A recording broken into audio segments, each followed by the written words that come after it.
There's a name that echoes through the shadowy corridors of extremist movements. It's whispered in fear, reverence, or disgust, the Phineas priesthood. But who are they? What do they stand for? And why does their ideology still haunt us today? The Phineas priesthood isn't a traditional organization. There are no membership cards, no official leaders, and no central meetings.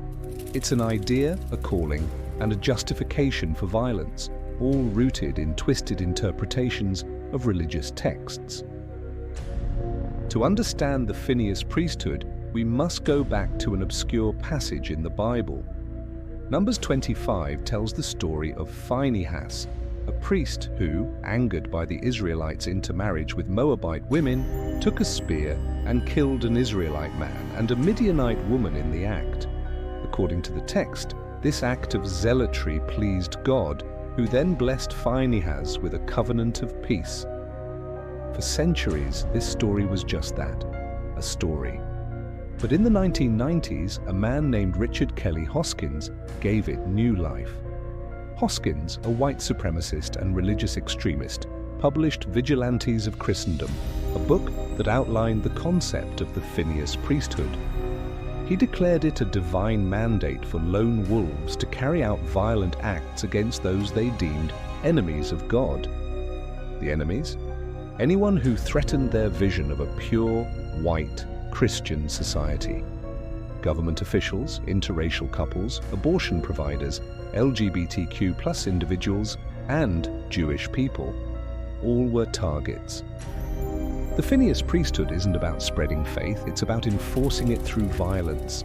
They see themselves as warriors in a holy war guided by their interpretation of Scripture. Their beliefs are rooted in Christian identity theology, a fringe ideology claiming that white Europeans are the true descendants of the biblical Israelites. In their eyes, anyone outside this racial and religious framework is part of a grand conspiracy against God's chosen people. It's a perverse distortion of faith, turning the Bible into a weapon. And this weapon has left scars on individuals, communities, and the very fabric of society. The Phineas priesthood has no official roster, but its so-called priests have made their mark. In the mid-1990s, 4 men in Spokane, Washington, claimed this title after a series of bank robberies, bombings, and attempted assassinations.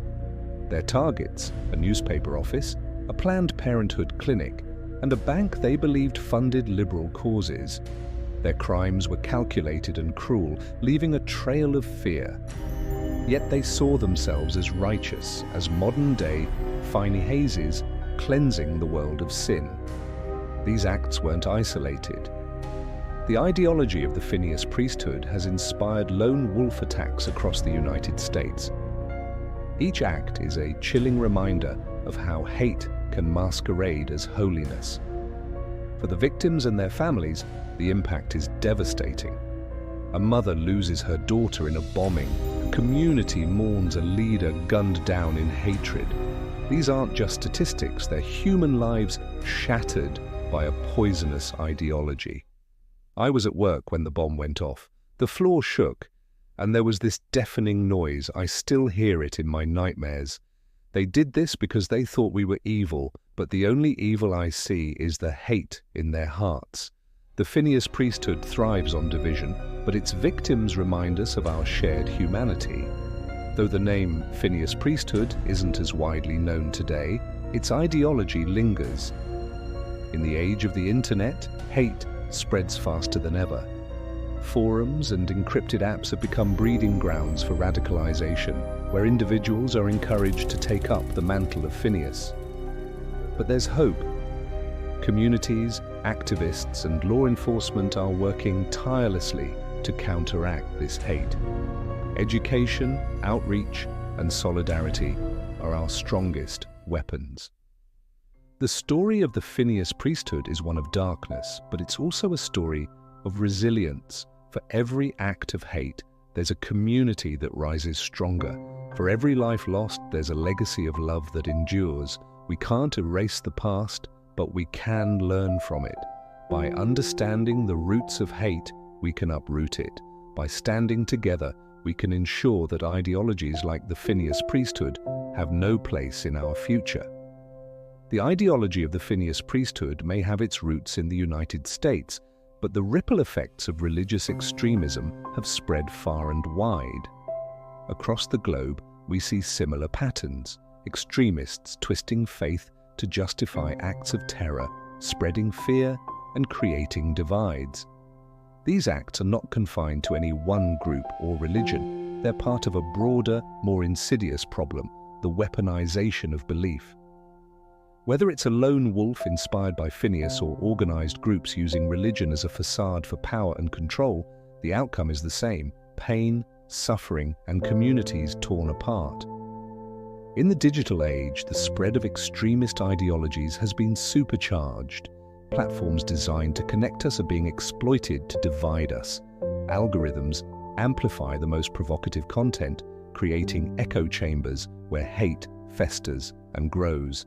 For the Phineas priesthood and groups like it, the internet is both a recruitment tool and a battleground.